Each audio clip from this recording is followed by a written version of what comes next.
क्षणांनी भरलेलं असतं. आम्ही सगळे तुला मनापासून स्वीकारतो, खूप प्रेम देतो आणि कायम तुझ्यासोबत.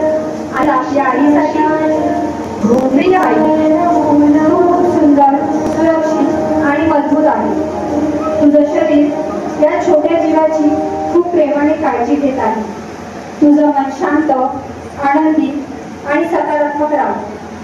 तुझी डिलिव्हरी सहज, सुखकर, आनंदाने पार पडो. आई आणि बाळ दोघेही कायम निरोगी, आनंदी आणि सुरक्षित राहो. या नवीन प्रवासासाठी खूप खूप साऱ्या शुभेच्छा.